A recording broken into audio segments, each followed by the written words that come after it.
Buenos días, les damos la bienvenida a nuestras redes sociales, a nuestro canal de YouTube, que nos hace el favor de seguir y de ver. El título de nuestra enseñanza del día de hoy es Muertos al Pecado. Es bien interesante este mensaje del día de hoy. Es primordial para una doctrina cristiana. Así es que los invito a que inclinen su rostro. Vamos a orar para ponernos en manos del Señor. Amén. Señor Jesús Padre, gracias porque después de haberte alabado, Señor, después de haberte adorado, te queremos dar gracias, Padre, porque eres Dios. Porque venimos, Señor, con un corazón, Padre, contrito, humillado, que tú jamás vas a despreciar, Señor. Te queremos poner en tus manos el día de hoy la enseñanza, Padre, para que tú, Señor, sea el que hable a través mío, Señor.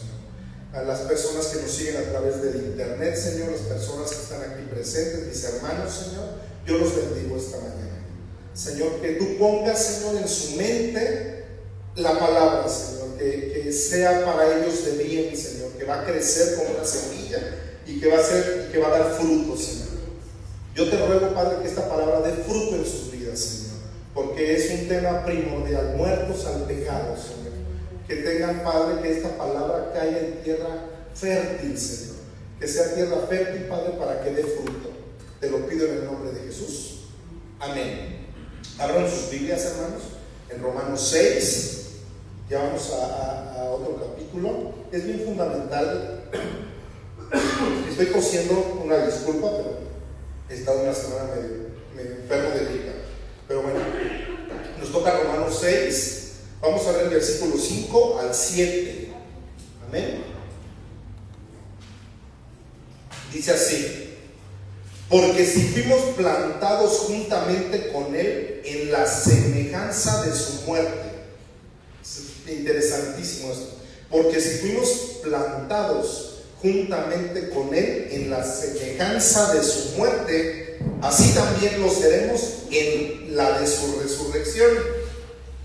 Sabiendo esto, que nuestro viejo hombre fue crucificado juntamente con Él, para que el cuerpo del pecado sea destruido, a fin de que no sirvamos más al pecado, porque el que ha muerto ha sido justificado del pecado. Amén. El día de hoy vamos a estudiar realmente en qué consiste tu vida cristiana, en qué consiste mi vida cristiana. Si realmente yo sigo a Cristo, lo que te corresponde hacer a ti y a mí como cristianos realmente, para que tú tengas una verdadera victoria sobre el pecado. De eso vamos a hablar hoy. De eso habló Pablo en Romanos 6, para que realmente vivamos sobre el pecado, tengamos una victoria siempre sobre el pecado. Este tema ha sido, tengo que compartirles, de discusión sana dentro de mi hogar, dentro de mi casa, porque estos temas yo los expongo. Cuando son temas, a ver qué punto de vista da mi esposa, qué punto de vista da mi yerno, mi suegra, mi hija. Y ayer estuvimos platicando acerca de todo esto. Y es bien bonito que tú saques esos temas, porque cada uno va a tener su manera de pensar, su revelación. No habrá quien te baje de hereje, de que tú así piensas, pero yo pienso diferente. Pero la percepción es la misma, los conceptos son los mismos, pero al fin cada quien va a tener una idea percibida del pecado. Pero lo primordial en esta enseñanza del día de hoy es de que tú y yo tengamos victoria sobre el pecado. Eso es lo importante. En el versículo 5 nos dice algo bien importante. Dice que fuimos plantados con Jesucristo cuando Él murió. O sea, que Él muere en la cruz y que yo fui plantado con Él. La palabra plantado es una palabra importante, porque dice que fuiste injertado. ¿Sí saben lo que es cuando una plantita tú le injertas un tallo? O sea, hay una combinación. Bueno, en Jesucristo o algo similar. Dice que cuando Él murió tú fuiste injertado, fuiste plantado juntamente con Él. En ese momento, cuando Jesús muere en la cruz, nosotros éramos pegados a Él. en su muerte. Éramos plantados juntamente con Él, ahí en esa muerte. Entonces, hoy en día tú tienes que entender y comprender que como ya eres cristiano, estás viviendo una vida juntamente con Él. Eso tienes que, en primer lugar, tienes que entender. Porque dice que también que en su muerte fuimos nosotros muertos también. O sea que ya fuiste muerto al pecado. Para que entendamos esto, tenemos que leer los primeros versículos de Romanos 6. Vamos a leerlos. Dice así: ¿qué pues diremos? ¿Perseveraremos en el pecado para que la gracia abunde? En ninguna manera, porque los que hemos muerto al pecado, ¿cómo viviremos aún en él? ¿O no sabéis que todos los que hemos sido bautizados en Cristo Jesús hemos sido bautizados en su muerte? Porque somos sepultados juntamente con Él para muerte por el bautismo, a fin de que como Cristo resucitó de los muertos por la gloria del Padre, así también nosotros andemos en vida nueva. Ese es el propósito, de que tú y yo andemos en vida nueva. En estos 4 versículos de Romanos 6 se establecieron 3 verdades. Jesucristo le da una revelación bien especial al apóstol Pablo, y en estos versículos vemos tres verdades. La primera es que cuando nosotros morimos, fuimos unidos a Él, fuimos sembrados, fuimos plantados juntamente con Él, injertados, esa es una palabra original, tanto cuando Él muere, cuando es sepultado y cuando Él resucita. O sea, en tres formas. Cuando Jesús muere, tú eres plantado con Él en su muerte, pero también en su sepultura. O sea, moriste y resucitaste también juntamente con Él. Él es nuestro más grande ejemplo. Cuando una persona recibe a Jesucristo como su Señor, como su Salvador, en ese momento el Espíritu Santo opera en algo llamado el bautismo del Espíritu Santo. Así es que si quieres recibir al Espíritu Santo para que hables en lenguas, te están engañando. Porque en el momento que tú recibes a Jesucristo en tu corazón, en ese momento hay una conexión con el Espíritu Santo y en ese momento eres bautizado. Eso lo dice la palabra. Y eres bautizado del Espíritu Santo. En ese momento, ahí se lleva al instante tu salvación. En ese momento, cuando tú recibes y crees que Él es tu Salvador. El bautismo del Espíritu Santo consiste en que el Espíritu nos funde juntamente con Él, nos amalgama, nos hace uno con Jesucristo. Ese es el bautismo del Espíritu Santo.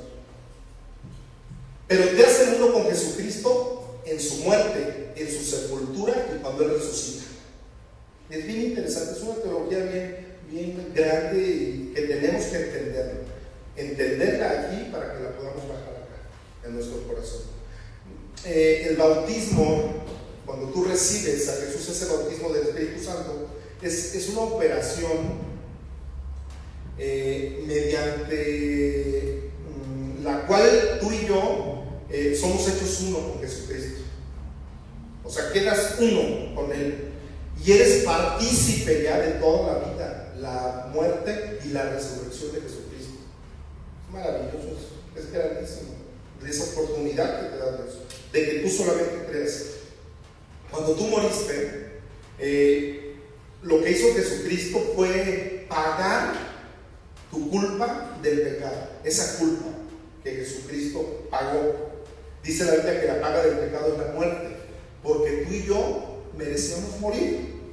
Eso está ya bien claro, lo hemos visto ya anteriormente en los primeros capítulos de Romanos. La única solución que había era la muerte. Eso ya nos quedó claro, ¿no? La única solución era que te murieras. Jesucristo viene, toma tu lugar, muere por nosotros, muere por ti y por mí. Y cuando tú le aceptas en tu corazón y ya te empiezas a tratar de vivir una nueva vida, en ese momento tú estás muriendo al pecado. En ese mismo momento. En Romanos 6 se le llama la muerte al pecado. A eso se refiere Pablo. Estás muriendo ese pecado. La muerte al pecado significa que ya no hay ningún cargo contra ti. Fíjate qué maravilloso. Ya no hay ningún cargo para ti. O sea, ya no debes nada. Que la culpa que tú y yo traíamos cuando nacimos, desde que nacimos, esa herencia que traías tú, se te fue quitada. Eso es tiempo, con que entiendas eso, tú le vas a dar gracias a Dios de por vida, de que te haya quitado eso. Dice la palabra en Colosenses que el acta de decretos, ¿qué decía? Fíjense, decía que eres digno de condenación, de eso eres digno. Jesucristo la crucifica, esa acta también ahí. Ahora tú y yo ya no tenemos ninguna culpa, ninguna, no te sientas culpable, porque ya la pagó Jesucristo.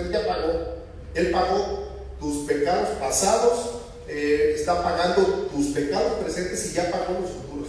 Vean lo que dice Colosenses 2, del 14 al 17.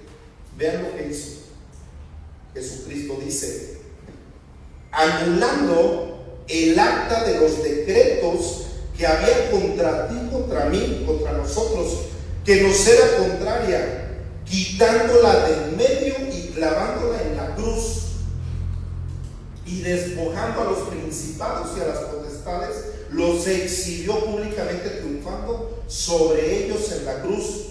Por tanto, nadie te juzgue en lo que vas a comer, en lo que vas a beber, en cuanto a días de fiesta, luna nueva o días de reposo, todo lo cual es sombra de lo que ha de venir, pero el cuerpo es de Cristo.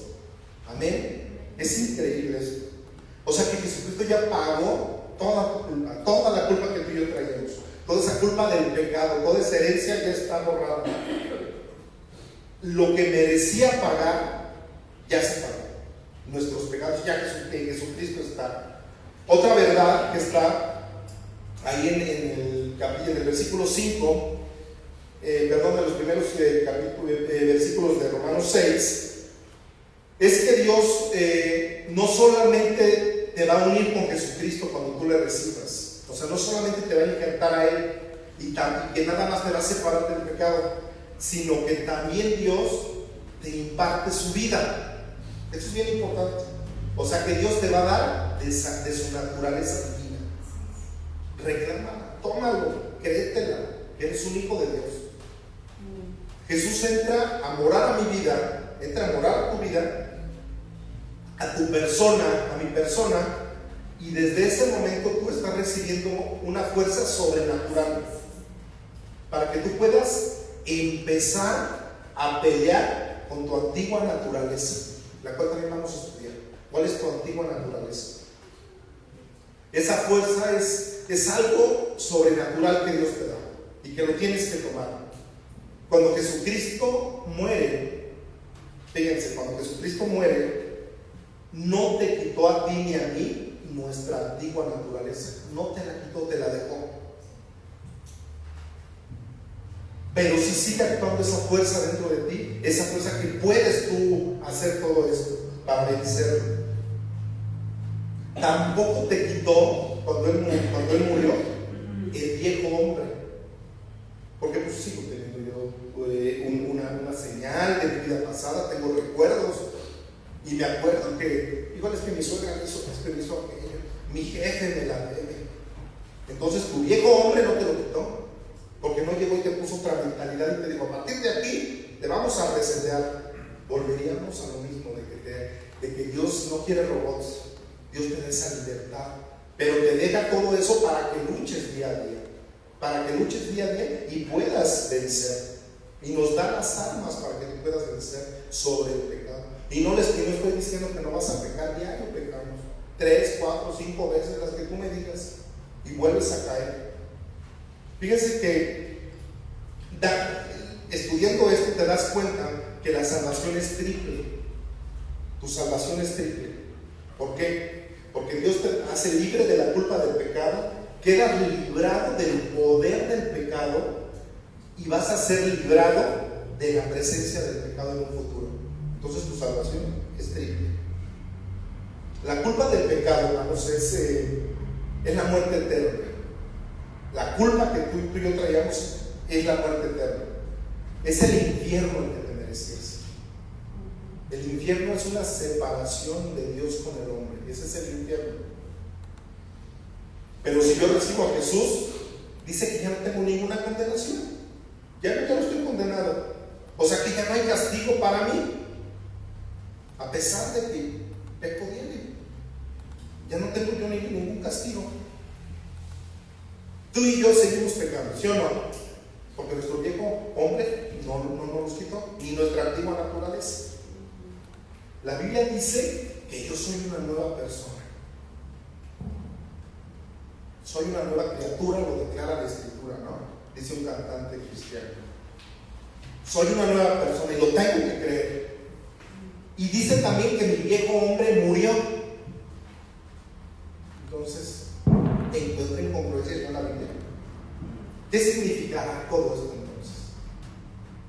Significa todo esto, hermano, que todavía sigues activo al pecado.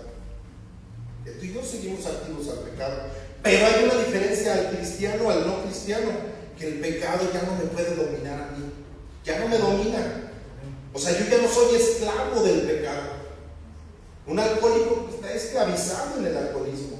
No puede ser, ya no voy a decir lunes, martes, él está esclavo al pecado. Yo como cristiano ya estoy libre, ya no vivo bajo esa esclavitud, ya no me domina el pecado. ¿Por qué? Porque ahora tengo la naturaleza de Dios, dice Romanos. Tengo esa parte de Dios en mi vida para que yo diario la alimente, la fortalezca, y entonces así yo pueda comenzar a vencer todo el pecado que yo traigo dentro de mi vida. Día a día se alimenta eso. Entonces es tener alimentado mayor el espíritu para disminuir el pecado. Pero de que estamos activos al pecado día con día. Eso lo vemos claramente. Decía Pablo en el original, todos traemos un traidor dentro. Es que traigo un traidor dentro de mí, que es mi misma persona. Hermano, cada día que amanece, tienes que recordarle a ese traidor que está dentro de ti. Se llama pecado, ese traidor. Ese siempre está listo, siempre está presto. Ese no trae flojera de nada. Está listo para atacar tu mente, está listo para atacar tu corazón y está buscando una oportunidad, así la primera, para derrotarte. Él no está jugando. A la primera te quiere tirar. Está buscando el pecado, reencontrarte con tu viejo hombre, con tu antigua naturaleza, con tu vida anterior, con lo que era, de donde Dios te sacó. Acuérdate, tú sabes, cada uno sabe de dónde Dios te sacó. El pecado es ese traidor, esa persona que traes dentro, está día con día, este es de acá, este es de acá. Eso es lo que dice la Biblia. Y también dice que seremos libres de este cuerpo. Un día vamos a ser libres de este cuerpo. ¿Sabes por qué? Porque este cuerpo solo nos lleva a muerte. Desde que tú naciste empezaste a vivir. Desde que tú naciste. Vean Pablo cómo las pocas veces que la Biblia llamaba a su cuerpo, vean cómo lo llamaba. Romanos 7:24. Dice: miserable de mí, ¿quién me librará de este cuerpo de muerte? Es que este cuerpo nada más te lleva a la muerte. Hermanos, hasta que Jesucristo venga, es cuando tú y yo vamos a ser libres de este cuerpo de pecado, de muerte, hasta que Él venga. Mientras tanto, cada vez estás haciendo más abuelito, más viejito, más viejito. Por eso la importancia de que tienes que cuidar tu cuerpo, de que hagas ejercicio, de que lo mantengas, porque es el templo del cuerpo. Cuando Jesucristo venga, la presencia de ese pecado va a salir de ti inmediatamente. Ya no vas a tener que lidiar con eso, porque el pecado te va a decir a Dios. Pero es hasta que Él venga. Cuando Él regrese, cuando Él venga. Así que tú tienes una lucha diaria. Yo tengo una lucha diaria. Todos tenemos una lucha constante, continua. ¿Y sabes qué? Contra tu antigua naturaleza, contra lo que eras antes. Vean lo que dice Romanos 6:5. Porque si fuimos plantados juntamente con Él en la semejanza de su muerte, así también lo seremos en la de su resurrección. Aquí nos habla este versículo 5 de Romanos 6 de que tienes una unión vital. Tú tienes una unión vital con Jesucristo.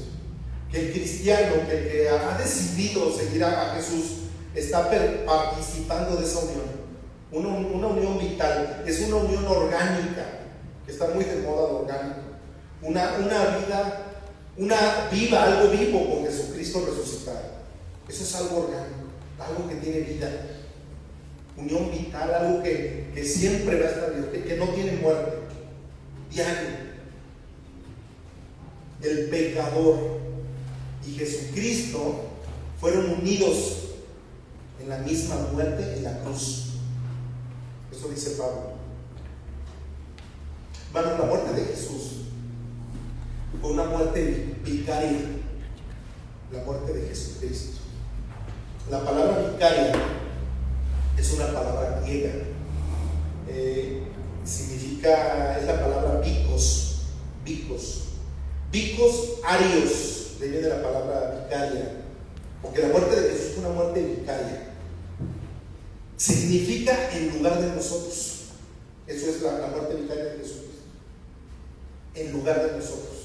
O sea que la muerte del Señor Jesús fue substitutiva. Sustituyó a ti y a mí. Nos quitó de medio. La muerte de Jesús fue en lugar de mí. Fíjate, cuando muere Jesucristo en la cruz, Él consiguió 3 cosas bien importantes. La primera, murió para salvarnos del castigo del pecado, también, en primer lugar.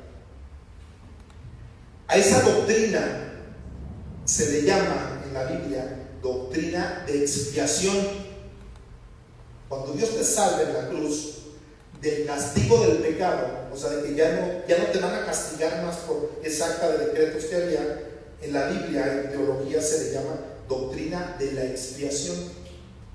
Así, cuando entraba el sumo sacerdote y mataba al corderito y la sangre, Jesucristo lo hizo por ti, por mí ahora. Eso se llama doctrina de la expiación. Otra de las cosas que logró en segundo lugar Jesucristo, dice que moría para salvarnos de la culpa del pecado. O sea, porque traigo la culpa del pecado. Dice la Biblia que el que está en Él es nueva criatura. O sea, tú ya no tienes por qué estarte remordiendo, así tener remordidas de conciencia de tus pecados pasados. No, pastor, es que usted no sabe cómo me decían a mí allá en mi colonia, era la tigresa del oriente. Yo, pues, casi. No sabe cómo era. No, yo era, pero de veras daba miedo. Dice la Biblia que no tengas culpa ya. Tenemos nuestro viejo hombre, tienes tu mente, tienes tu memoria, pero no, ya mátalos. Y Jesucristo no te lo está recordando y te está diciendo que para Él ya se olvidó, tú vienes y lo recuerdas. Él ya se le olvidó.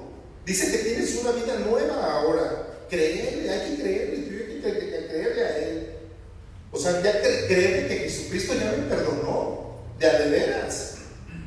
Perdónate tú perdónate. Él ya te perdonó. Y dice la Biblia que te manda ahora a hacer lo mismo, a ti y a mí. O sea, que Él ya me perdonó, ya recibí yo su perdón. Ahora me dice a mí también Jesucristo, tú ve y perdona y sé misericordioso también. Así como Dios ha sido contigo. Que así vayas y hagas eso. Hermanos, si una persona no perdona, es porque no ha entendido que Él ya ha sido perdonado. Que Dios ya te perdonó. Por eso tenemos que perdonar en nuestro corazón. Y si no puedes tú perdonar a alguien así en tu corazón, en tu mente, Dios ya no te va a perdonar. Eso lo digo yo. Pero es una realidad. Dios ya no te va a perdonar porque tienes que actuar de esa manera. Si Dios te puso ese ejemplo de que tienes que perdonar, pues perdona tú también. Hermanos, el rencor en tu corazón, en tu mente, es algo que no viene de la vida de Jesucristo, que no procede de Dios, que no procede de nuestro Salvador. Si tú tienes un año en Cristo, no es un año y medio, pues pudiera creer a lo mejor de que no pudieras perdonar, pero si tú ya llevas años en Cristo y que sigas teniendo rencor y que crezcan raíces de amargura, es bien difícil que tú tengas la vida del Salvador en tu vida. Es bien difícil que lo puedas creer. La tercera cosa que logra Jesús al morir en la cruz es que moría para liberarnos del poder del pecado. Te deja libre de ese poder que te tenía atrapado. O sea que tú sin Jesús estabas atado. No podías moverte, no podías hacer nada. No podías liberarte del pecado con tus propias fuerzas. Cada vez caías más inclusive al pecado, ¿no? La Biblia lo llama que eras esclavo del pecado. Esclavo. O sea que era más grande esa naturaleza que tú tenías dentro de ti, esa fuerza que te jalaba al pecado, que te inclinaba a hacer lo malo. Hermanos, el hombre sin Jesucristo es esclavo. Esclavo, no hay otra. Cualquier persona que practica un pecado es esclavo del pecado. Y el esclavo no tiene al hijo. No lo tiene. Cuando tú permitas que ese Jesucristo redentor, ese Jesucristo de esa muerte vicaria que tuvo, que te liberte, que tú permitas que te haga libre en verdad, dice la Biblia que verdaderamente vas a ser libre, pero que tú lo permitas. ¿Y libres de qué? De esa esclavitud. ¿Cuánta gente no puede salir de sus pecados? Y más, y cae, y vuelve a caer. Libre de tantos deseos que hay en tu mente, de tanto deleite, porque el pecado es rico, sabroso, pero te esclaviza. Y quieres más, y quieres más, y quieres más. Pero Jesucristo te liberta de esa voluntad que tú tienes en tu mente, esa voluntad de querer hacer lo que no tienes permitido hacer. Jesucristo viene a hacerte libre, de adevera, libre. Dice ahí que viene a darnos una vida nueva, que ya no repitas lo que hacías, que si te peleabas en la hora de la comida con tus hijos o en la tal, dice que te vino a dar una vida nueva, empieza a cambiar, que no te dé vergüenza, rompe cosas, paradigmas que tienes con tu familia, que Dios te vino a dar una vida nueva, que lo practiques, a que caminaras una vida resucitada ahora. Caminar una vida resucitada con Él, a que ya no te dominen tus pasiones, tus deleites. Todo eso vino Jesucristo. A que dejes pecados que gobiernan tu mente, que gobiernan mi mente, dejarlos atrás. Fíjese que la psicología ha descubierto y dice que el hombre no es gobernado por la razón. La psicología eso dice. El hombre no es gobernado por su razón. Dice que no es la razón lo que gobierna al hombre, que sino son sus pasiones las que dominan al hombre. Eso lo dice la psicología. Fíjate que cuando Jesucristo entra a tu vida y entró a mi vida, nuestra vida empiezas a dominar tu carne. Empiezas a dominar tu mente, pero sin Jesucristo eres un esclavo. Jesús es el único que te puede libertar, el único. Todo esto es respecto a su muerte, toda su muerte. Lo que respecta a su muerte de Jesucristo, porque dice que nos identificamos con la muerte. Eso significa cuando te identificas con su muerte. O sea, el perdón, la gracia, la recibimos por Él. Es increíble. La palabra plantados, ahí en Romanos 6:5, plantados, es la palabra griega sumjutos. Sumjutos significa llegar a estar juntos, unidos a alguien o a algo. O sea, que estás injertado a la vida de Jesucristo, injertado, pegado. ¿Qué es un injerto? Alguien que sepa de jardinería lo va a entender. Tú tomas una rama, un tallo, y le pegas otra rama de otro árbol. La vida de ese tallo, porque es orgánico, algo orgánico, está absorbiendo todos esos lípidos, esa savia que tienen, se están combinando. Eso va permitiendo que vaya a crecer, que vaya a desarrollarse, eso es esa unión. O sea, ¿para qué? Para que empiecen a crecer juntos. Eso está diciendo Pablo. O sea, tú en la muerte de él fuiste injertado y ya te estás creciendo ahora con él. Hay una combinación ahí. Esto es lo que la Biblia nos quiere explicar. Nos quiere que entendamos que cuando él murió, nosotros fuimos injertados en él, en su muerte. Hoy en día, hoy en tu vida, la vida tiene que fluir y está fluyendo hoy en día y tiene que seguir fluyendo esto. Y la misma raíz es la que nos sustenta. La raíz es él, el tronco es él, dice la Biblia. Es lo que nos mantiene firmes, lo que nos mantiene fuertes. Y esa raíz es Jesucristo mismo, es lo que te sustenta. Eso significa que fuimos plantados juntamente con él. Esa combinación que hubo, ese injerto que hubo, pegados a la vida. Es la única forma para que tú puedas tener una vida nueva, esa unión que haya. Romanos 6:5, vamos a leer otra vez. Dice así: porque si fuimos plantados juntamente con él en la semejanza de su muerte, así también lo seremos en la de su resurrección. Y fíjense ahí, esa parte de la última, ahí no se refiere a la resurrección de los muertos. Ahí no habla de lo que seremos algún día, que yo les he hablado mucho de eso. Esto es la teología de la glorificación. Cuando resucitemos, cuando él venga, ahí no está hablando de esta resurrección. Pablo, en este contexto, está hablando de la santificación. Es otra teología, de la santificación. La resurrección nuestra, junto a la de Jesús, significa nuestra nueva vida.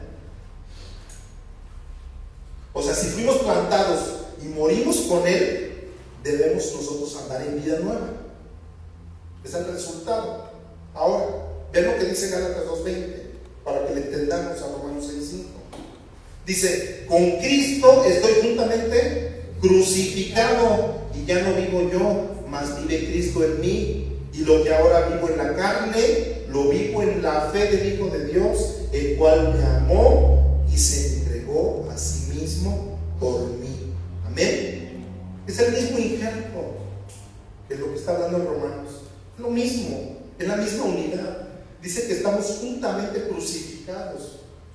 Cuando él muere, tú también mueres al pecado. Tú y yo morimos al pecado. Y estamos entonces viviendo una vida nueva con él ahora.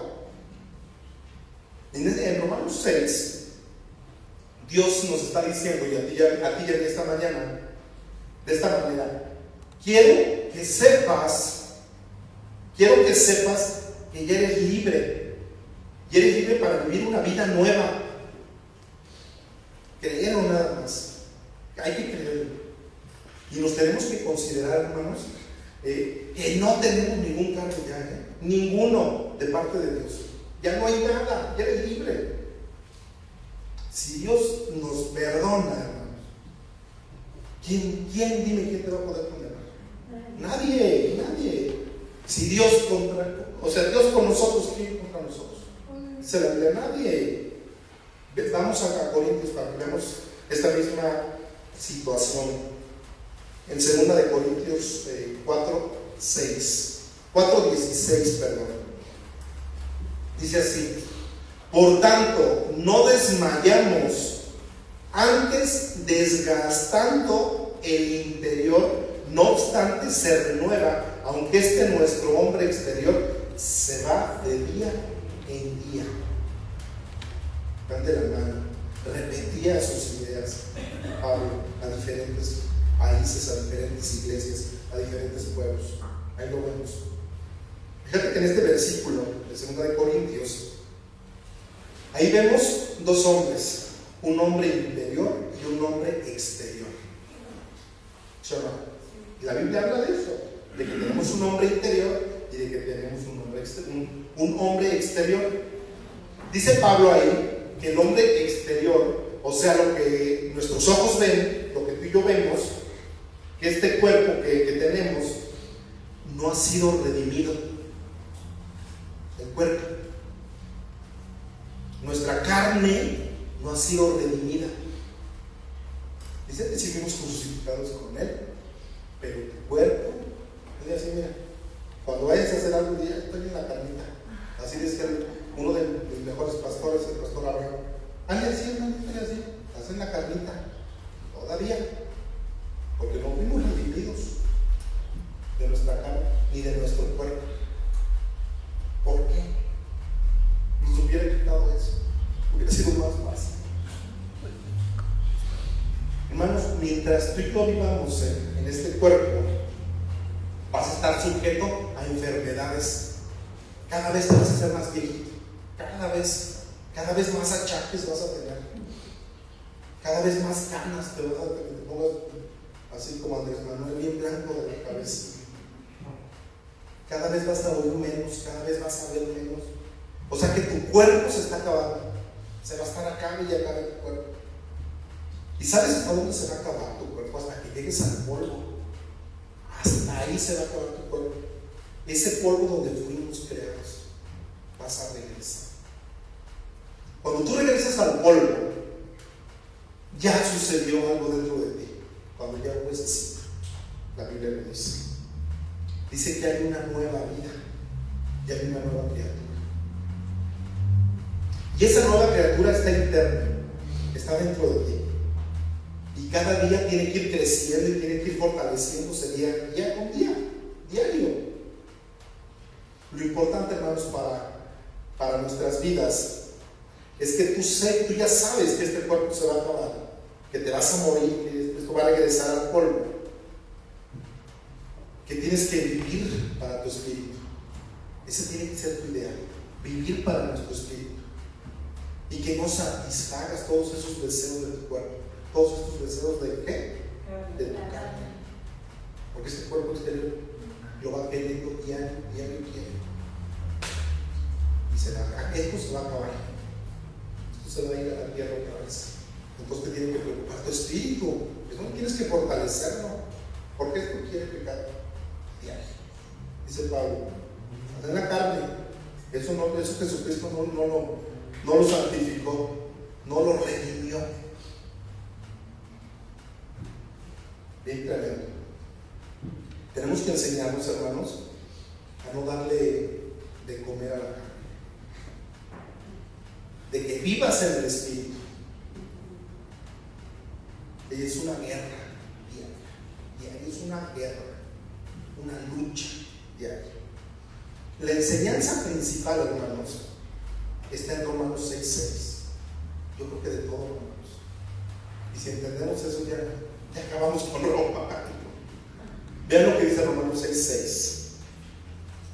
Sabiendo esto, que nuestro viejo hombre fue crucificado juntamente con él, para que el cuerpo del pecado sea destruido. O sea, que va a regresar al polvo, a fin de que no sirvamos más al pecado.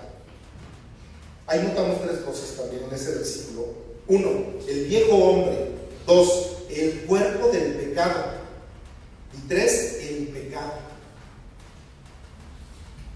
Número 1, vamos a estudiar las tres rápido. 1, el viejo hombre. ¿Has oído cuál es el viejo hombre?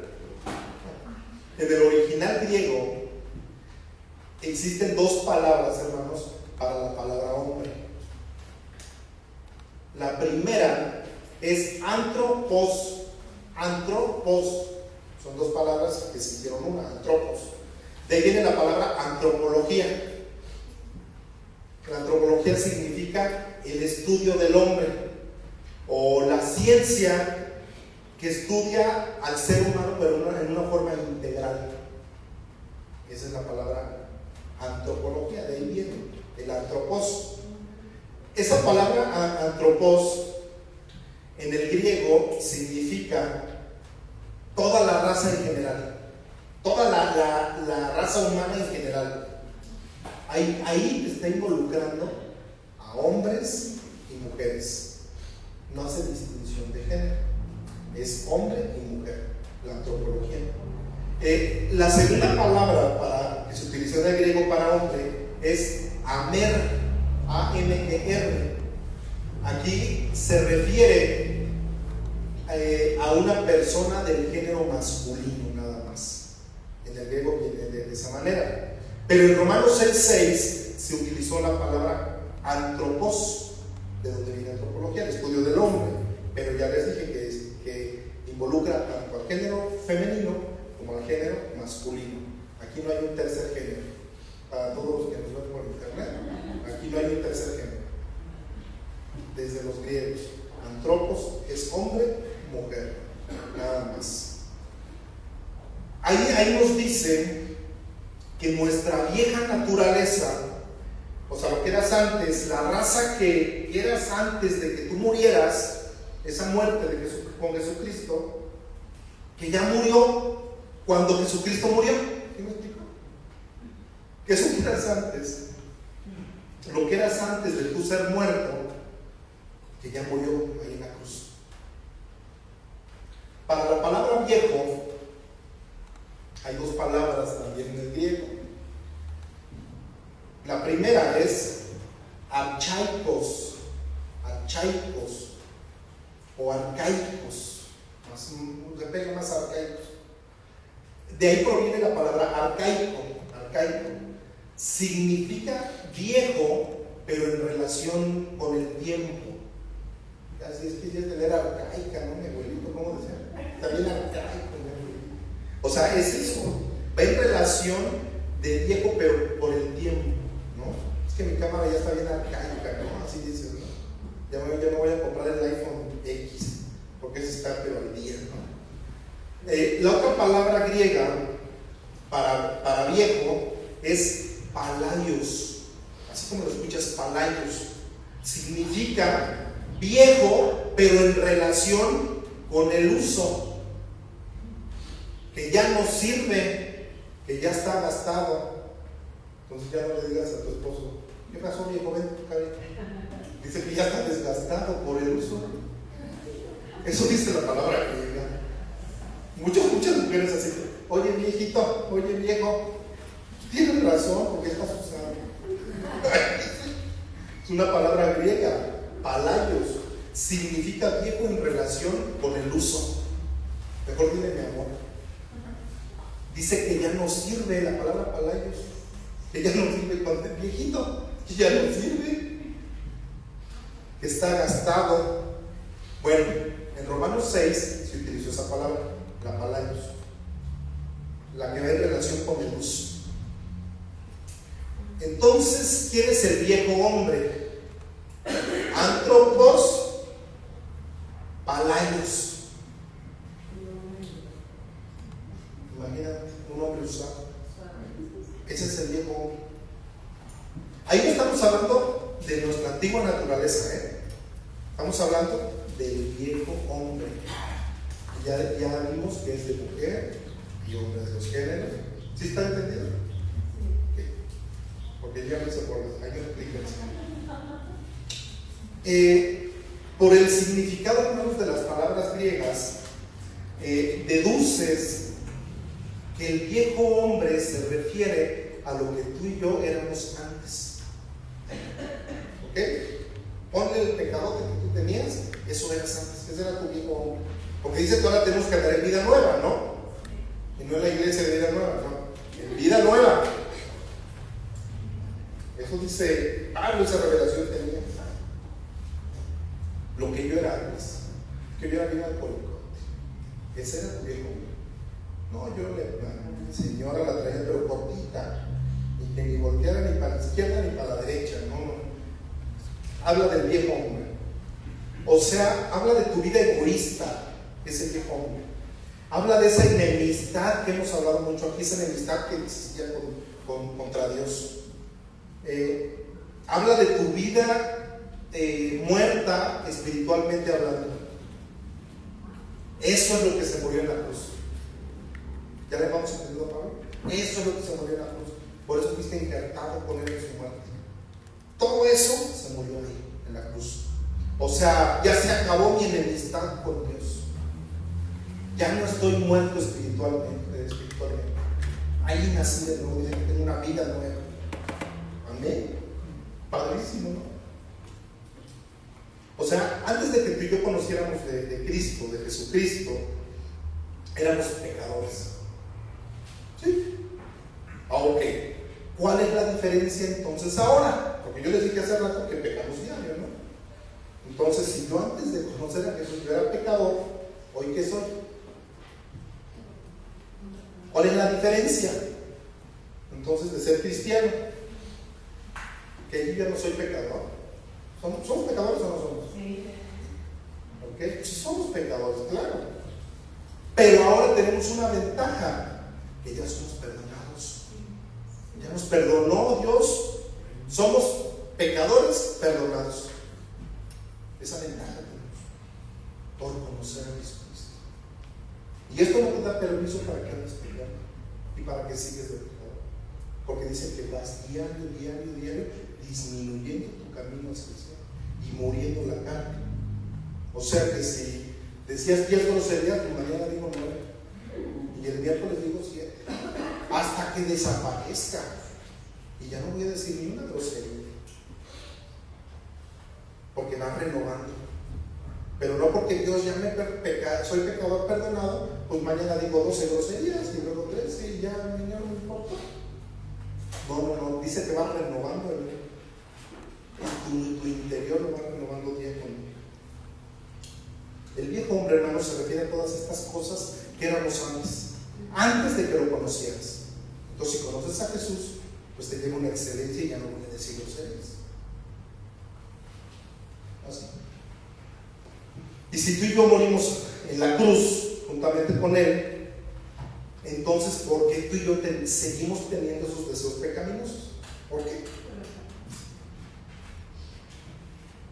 En la Biblia encontramos dos formas de expresar esa muerte espiritual del cristiano. Hay dos formas. En relación a la santidad, no en relación a la que tienes que alimentar tu pecado. Aquí Dios me perdona. No caigamos en ese error. Pues entonces voy a andar de pecador, voy a andar con mi compañero de trabajo, no me importa, no me interesa, aquí Dios me perdona. No, sí está quedando claro lo que dice Romano. Porque vas a renovar todo, pero para bien, en Jesucristo es para bien. Hay dos formas de expresar la muerte espiritual del cristiano en la Biblia. Pero en relación a la santidad, no a la izquierda, no a lo negativo, a lo positivo. La muerte al pecado, hermano, significa tu identificación con Jesucristo, número uno. Lo hemos estudiado mucho aquí. O sea que ya morí juntamente con Él. Ya no hay nada contra mí. Eso es lo primero. La otra muerte que existe es la muerte al yo, al ego.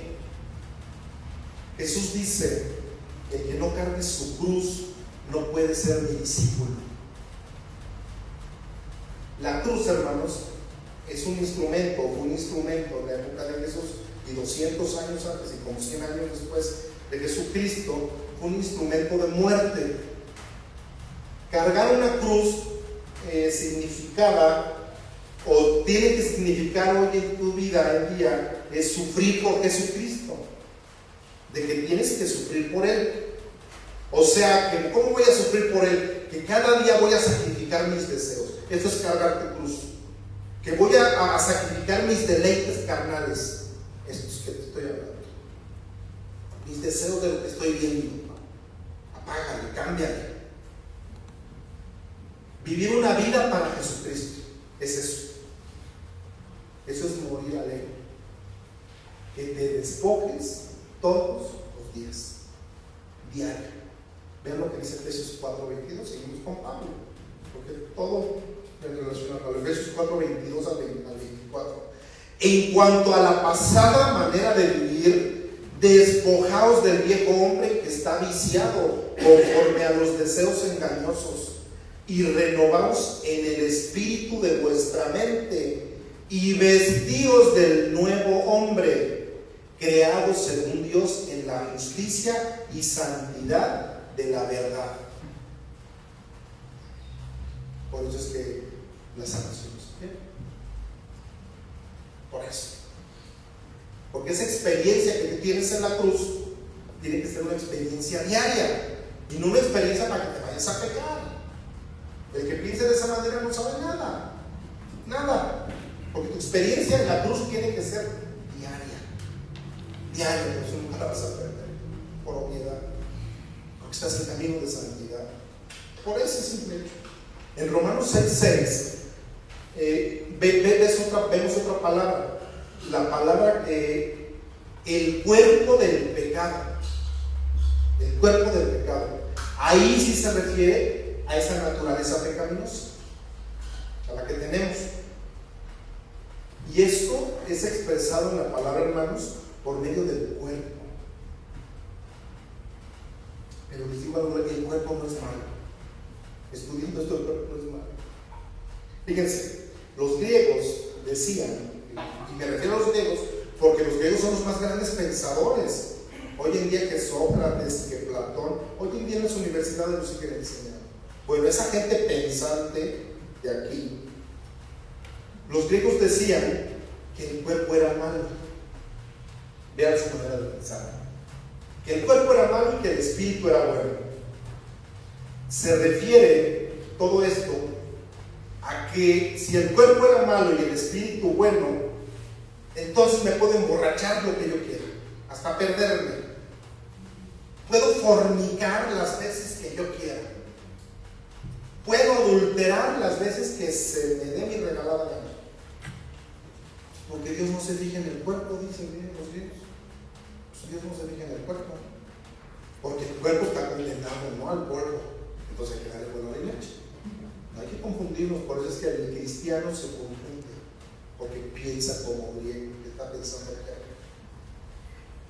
Los griegos decían: lo que le importa a Dios es mi espíritu, ¿no? O sea, yo aunque vaya los domingos a la iglesia, que esté de pecador o pecadora de Dios es santo. Eso dicen los griegos. Al fin lo que importa es el espíritu. Esto en la Biblia es un libertinaje. Ya caíste en libertinaje. ¿Y por qué el cuerpo no es malo? Vamos a Corintios. Primera de Corintios 6:19.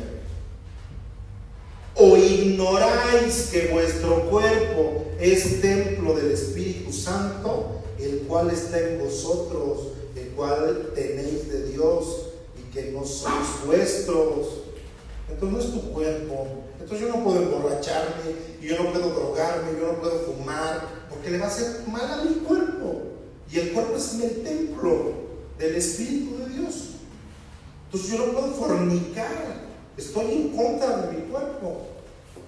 ¿Sí me explico? Yo no puedo adulterar, porque ahí vive, ahí está dentro de mí. Entonces, malo, el cuerpo es bueno. Pues es bueno, porque dice que vive el espíritu, pero no hay que tomarlo como los griegos.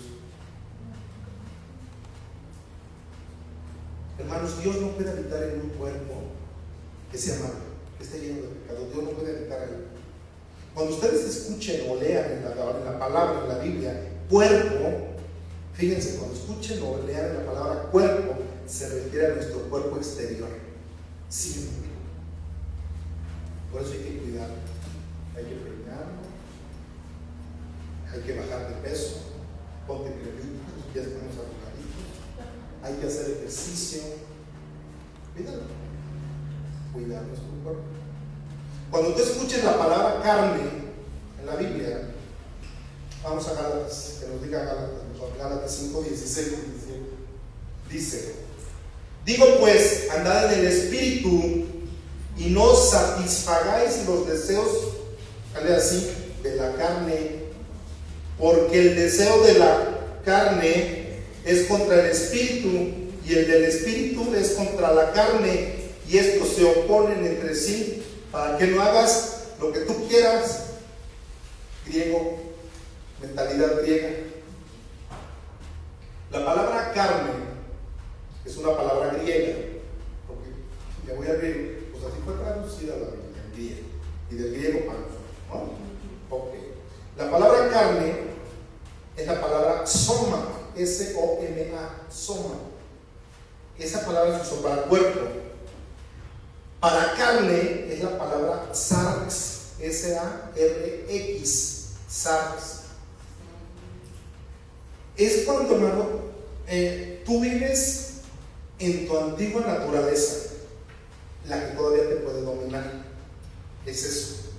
El cuerpo del pecado se refiere no al cuerpo, sino a la naturaleza que se expresa en mí, dentro de mi cuerpo.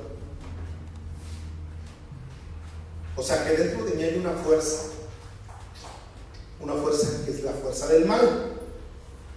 A eso se le llama pecado, esa fuerza. Este pecado que domina muchas veces mi cuerpo usa mis manos, usa tus ojos, usa tu mente. El cuerpo, hermanos, es solo un medio de expresión. Cuando yo comienzo a controlar mi cuerpo, empiezo a dejar de pecar. ¿Ya vieron la diferencia? Y ellos lo entendían muy bien porque utilizaban la palabra para cada cosa. Hermano, tiene que existir algo más fuerte dentro de mí, algo grande, algo que pueda dominar mi carne, y a mi cuerpo lo golpeo, dice Pablo. Pero dentro de mí tiene que existir una fuerza para que yo ya no fornique, para que yo ya no adultere, para que yo ya no me emborrache. Eso que domine todo lo que hay dentro de mí. Pero dice Pablo, pero mi cuerpo yo lo golpeo, lo pongo en servidumbre, resisto. ¿Para qué? Para que no le dé gusto a la carne. En el siglo XII, XIII, XIV, grandes teólogos se pegaban y se golpeaban la carne. Y se golpeaban, malinterpretando esto. Porque podemos controlarnos. Romanos 6, 12 al 14. Fíjense cómo dice: no reine, o sea, no gobierne, pues, cuando es pues, es de que pues se entienda el compadre. Dice: no reine pues el pecado en vuestro cuerpo mortal, de modo que lo obedezcas en sus concupiscencias, ni tampoco presentes vuestros miembros, estos que te dije, tu mente, tus ojos, dice, vuestros miembros al pecado como instrumentos de iniquidad, sino presentaos vosotros mismos a Dios como vivos de entre los muertos, y vuestros miembros a Dios como instrumentos de justicia, porque el pecado no se enseñoreará de vosotros, pues no estáis bajo la ley, sino bajo la gracia. ¿Amén? ¿Amén? Estamos bajo la gracia. En nuestro cuerpo, hermanos, hay dos que quieren reinar. Hay dos: tu antigua naturaleza, la carne, el pecado. Antes de que fueras cristiano le dabas gusto a la carne, ¿sí o no? Antes de que fueras cristiano, todo lo que pedía tu carne se lo dabas. Todo lo que te pedía. Que una cerveza más, nos echamos otra. Que un whisky, nos echamos dos más. El cuerpo lo que pida, ¿sí o no? Bueno, ay, no sean hipócritas. Así como que yo soy, como que nomás era yo, ¿no? Todos. Dice que el cuerpo lo que guste, no dice así. No decía, pues es lo que dice la Biblia. Así era tu manera antigua de vivir el pecado. Dice que antes de que fueras cristiano le dabas gusto a tu carne, lo que pidiera, se lo dabas. Pero la otra fuerza que quiere reinar es tu nueva vida. Llega a la casa esa nueva vida, a tu interior, y la quiere limpiar, quiere barrer de adentro hacia afuera. Pero ¿qué crees? Que la carne no se deja salir, ahí quiere vivir. Hermano, si la carne está fuerte todavía dentro de ti, va a poner todo como estaba antes esa casa, la va a volver a comer como a él le gustaba.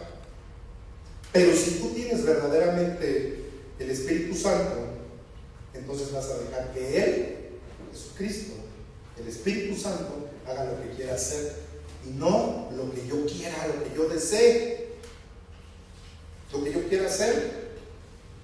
Hermano, cuando tú eres ya cristiano, que has reconocido a Jesús y pecas, como cristiano te pones triste, ¿sí o no? Por la fe otra vez. Dios mío, la regué, me siento mal. Dice la Biblia que el espíritu está contristado, tu espíritu. ¿Por qué? Porque le has causado dolor a ese invitado que te traes adentro. Por eso. Antes de ser cristiano no tenías problemas, ni uno, te valía, por eso no tenías problemas. Pecabas sin temor. Ahora viene el Espíritu y nos causa dolor. Eso es lo que te causa dolor. Nos sentimos mal, contristados, dice la palabra. Dice, no contristéis al Espíritu. O sea, que no permitas que reine, que gobierne el pecado tu vida, hermano. Dice que nos manda a vivir en el Espíritu. Todos esos pensamientos malos, sácalos, expúlsalos. No permitas que ese antiguo rey te gobierne tu vida. ¿Sabes por qué? Porque dice la Biblia que te quiere matar, te quiere destruir, quiere acabar contigo, porque ya probaste de lo bueno, ya probaste de ese espíritu. Viejo hombre, entonces, es lo que éramos antes. Ese es el viejo hombre. Cuerpo del pecado es tu antigua naturaleza, y que no fueron exterminados por Jesucristo. ¿Sabes qué hizo Jesús? Nada más le quitó poder, así como los videojuegos, le bajó 3 rayitas nada más, pero sigue. Y eso nos toca a ti y a mí luchar y diario, hacerle guerra diariamente. La última palabra que vemos en Romanos 6:6 es la palabra pecado. Ahí se utilizó, y toma nota, se utilizó la palabra griega amartia, con TH al final, amartia. Ahí significa fallar o errar en el blanco, así como las flechas, los arcos. Un arquero, cuando no le pega en el cero, así en el centro, está errando al blanco. Amartia. Cuando la Biblia utiliza la palabra amartia, hermanos, para referirse al pecado, es que tú no estás en el centro de la voluntad de Dios. No le has dado al blanco. No vives dentro de la voluntad de Dios. Cuando un arquero dispara sus flechas y que no le pega al blanco, el propósito de Dios es de que tú y yo le permitamos manejar ese arco y que Él nos lance. Entonces es cuando vas a estar en el centro de su voluntad. Que Él maneje tu vida. Cuando un cristiano no está viviendo bajo esa voluntad de Dios, está viviendo en pecado. Nada más. Así de sencillo. Pero también dice ahí en el versículo 6, no servir al pecado. ¿Qué significa? No servir al pecado. ¿Qué significa eso? Fíjate que la palabra servir es la palabra pileo en el griego. Pileo o bechita significa esclavitud. o estar esclavizados, no servir al pecado. Es palabra fileo, esclavitud. O sea que el propósito, ya que entendiste cuál es el viejo hombre y tu antigua naturaleza, ahí va. El propósito de nuestra antigua naturaleza es que ya no estemos esclavos al pecado. Y tu antiguo hombre, su propósito fue no vivir más esclavizado a tus pecados. El que sigue siendo esclavo, su problema es que no sabe lo que pasó en la cruz. No sabe lo que pasó en la cruz. O alimenta mucho su carne. No memoriza la palabra para que la saque cuando tenga que utilizarla. Que no meditas en la Biblia. Es eso. Sigues esclavo. La Biblia dice que ya no somos más esclavos.